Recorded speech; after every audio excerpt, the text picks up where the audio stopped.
Okay, so before we get into this build, let me show you what I'm talking about here with this canopy. So I've already added some additional brackets to the front here. Since I had this back window debacle, I had some extra brackets that had come with it.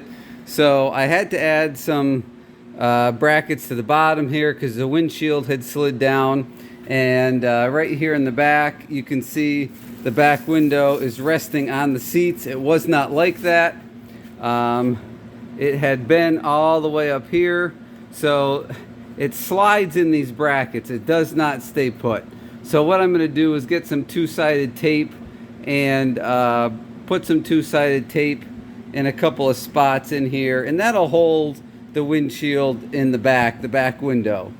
The front window, I think I've got it taken care of by adding these bottom brackets. That will help that from sliding down. And I had to add a bunch to the side because it had a bunch of just flop back and forth, and it still does. You can see it, but if you can see this whole thing here, I mean, it just is wobbling all over the place. Like you're driving here and the thing is just flopping all over. So it drives me crazy. I think it's poorly built for the canopy top here and the framing. The back window, the front window was over $1,000. I think that's ridiculous for what you get. Yes, I could send it back. That would be my choice. But I'm not going to. I'm going to choose to modify it. So the first thing that I'm going to do is I'm going to take some angle iron here,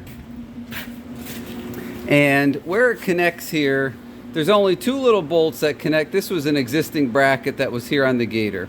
There's only two little bolts here that connect this bracket here in the back. So what I'm going to do is I'm going to cut a piece of angle iron that will fit behind here, and it's going to come up to, there's a bend here. Let me move here.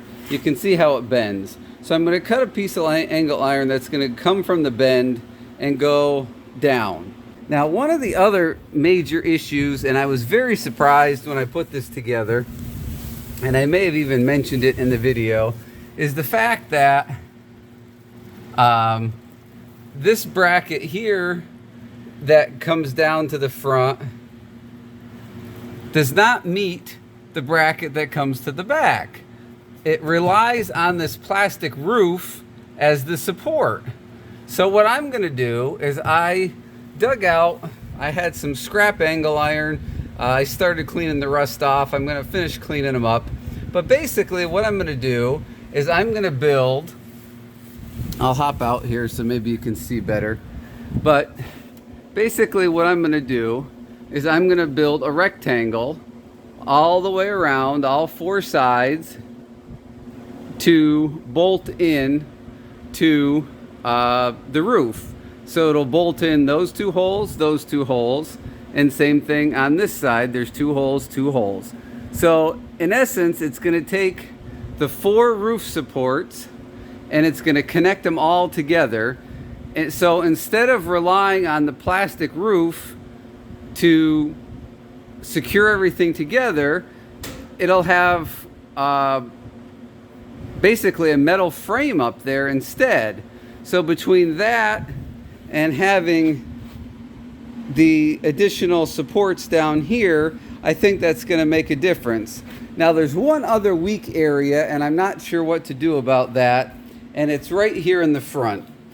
So basically there's a big bracket underneath the hood that's nice and sturdy, but all that's coming up here is two little bolts.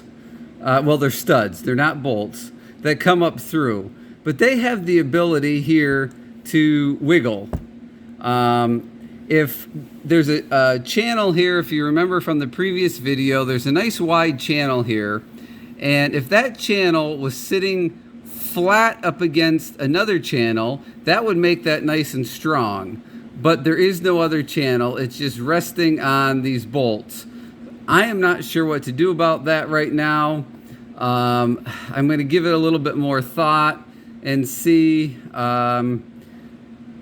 maybe I could put another piece of channel or something underneath here that would come down by the hood. I'm not sure. What I might do is do the other modifications first and see if they help, and then come back to the front, because this front here, like I said, it's just got those two little studs there, and they really, I mean, again,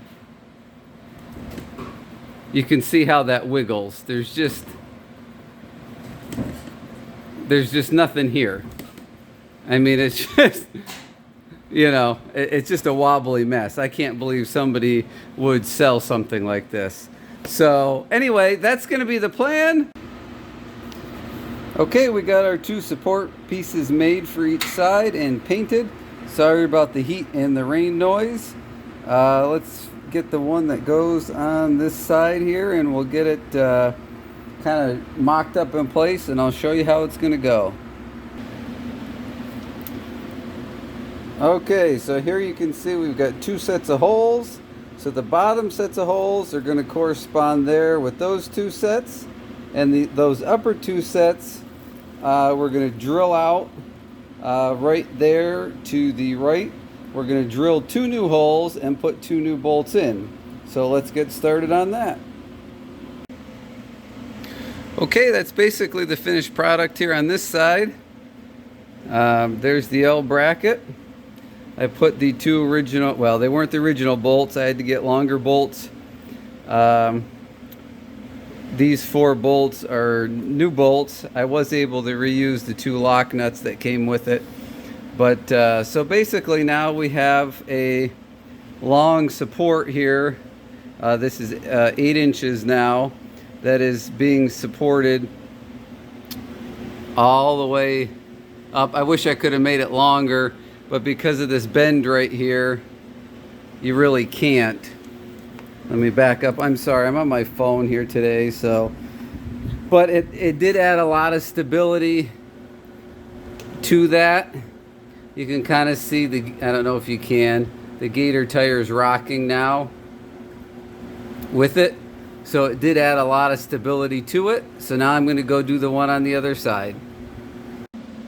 All right, that side's all done. I'm just working on sweeping up all the metal shavings from drilling the holes. So the next thing to work on is going to be the angle iron framing for the roof there. And I think the best thing to do is I'm going to take the roof back off, and that way I can just flip it upside down and build the angle iron bracing right inside the canopy itself, and I'll have all the spots where the holes are, and I can mark and drill everything and build it right inside of there, and then just put it back on. So that'll be the next step, is taking that back off. All right, so the roof is off, and I just thought I'd show you guys a little bit, I don't know, I guess I should have realized how ridiculous this thing is. You know, you can kind of see how the roof is twisting here as it's sitting in the back of the Gator. And again, you know, like this is the main structure of the roof structure itself. So how is this supposed to give any structure when it's not solid? So let's look at this here a little bit. So here's the back part. This is the part we've braced. And you can see here, there's a little wiggle to it, but not bad. Then you come to the front, and previously in the video I mentioned about these two little goofy studs here sticking up. So this is creating a tremendous, I mean, look at that. There's no support there whatsoever. This is creating a lot between that, and then there's no structure from the roof. This is creating a lot of that bounce. You know, you can't have two goofy little studs like that in the front. Like, how can you even sell a product like this? So I think by me connecting everything together on top, that should make a difference. And honestly, I really should just send the stupid thing back. And I don't know. I'm this far into it now. You know, I, looking at it now, you know, a guy for probably 400, maybe 500 bucks could probably buy some steel, some paint, some plexiglass, and build themselves a much more solid version. Get a piece of sheet metal for a roof, paint it up nice, and you know, build themselves a much more solid version for less than half the money. So anyway, we're going to continue on with the project, but just kind of showing you things I should have realized as I went, you know, as I constructed it. But I guess I thought, you know, during the construction process, noticing these things, I was kind of thinking that once the whole thing was complete, you know, each piece of the puzzle would add a little bit of strength, a little bit of strength, a little bit of strength, and then once it was done as a whole, it would be strong. That you needed each thing, you know, to add to it to make the whole thing complete. So that's why, you know, I went ahead with it in the beginning. So anyway, enough rambling on. Back to the project. Okay, so I got these two pieces here. You can see I got the holes drilled, and I got the bolts just holding them in there. There we go. I don't know why my phone is doing that. But so now what we're going to do is I got to measure, and we're going to put our cross pieces in from here to there. Boy, this phone is really... Why are we being so blurry and annoying here? Hang on. There it goes. And then we're going to go from there to there. And in those four corners, they're going to be welded together. So that's what I'm going to work on now, is measuring and cutting the two cross pieces. Okay, got the two cross pieces in. I know I got to be really careful here, but I'm just going to lightly tack weld the four corners to hold them in place. I don't want the thing to get out of square and the 8 bolt holes to get off, and then the holes won't line up. So I'm just going to tack weld them, and then I'll take everything out and weld it, and that way I know everything will line up, and then I can prime and paint it, and it'll be ready to go back in. So that's what I'm going to do next. Alright, just did a quick test fit on the top here. You can kind of see what it looks like. Got it all welded up and whatnot. Alright, well there's the green top. It's the next day here. I know, sorry, probably the heater's in your ear there, blasting away right there. But 2 coats of primer, 2 coats of paint. Not that it really matters because it's going to be under the roof anyway. But I let it dry overnight. Now I got to get the roof on and put the 8 bolts back in, and we'll see what kind of a difference it makes. All right, so I'm working on this. I got one side done. I just wanted to show you how out of whack these corner posts are. I'm having to clamp this to try and square things up here to get the bolt started. I'll spin you here slow as I can. There's those 2 started, and those 2 are started. So we're gonna spin again here real quick. I just have those 2 left to do now. And I actually had to loosen, if you remember from earlier in the video, those brackets we made down there. I had to loosen the 8 bolts that we put in there because, again, I needed to get some slack. This whole thing, there's just no way to square it up.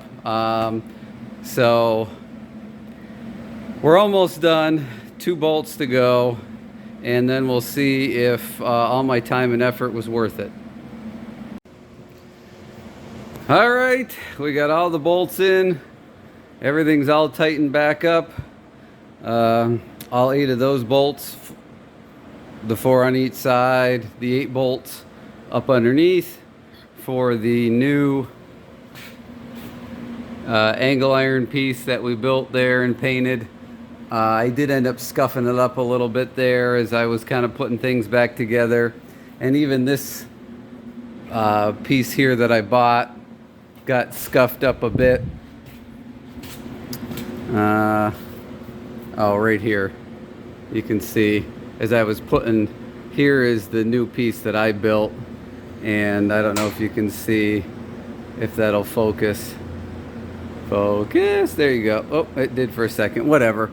Anyway, I got some touch-up painting to do. I won't bore you with that. But, so that's one thing I have left to do. We kind of did it before, shaking the machine to show you how floppy and wobbly everything was. And I'm going to try and do an after here so you can kind of see. There is a pretty good difference in how this is. So let's kind of do a side to side here. We'll show you as best I can. If you kind of watch the canopy and the box of the machine,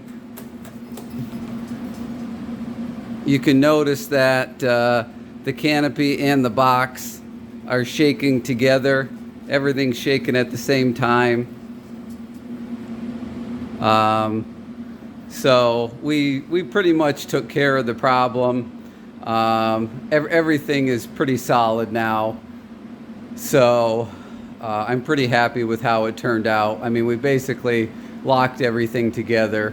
That'll finish up this video here, guys. I appreciate you guys sticking with me and watching this interesting series here of what I get myself into when I buy these aftermarket projects. So thanks for watching. Hope to see you on the next video. Don't forget, subscribe and the thumbs up on the way out the door.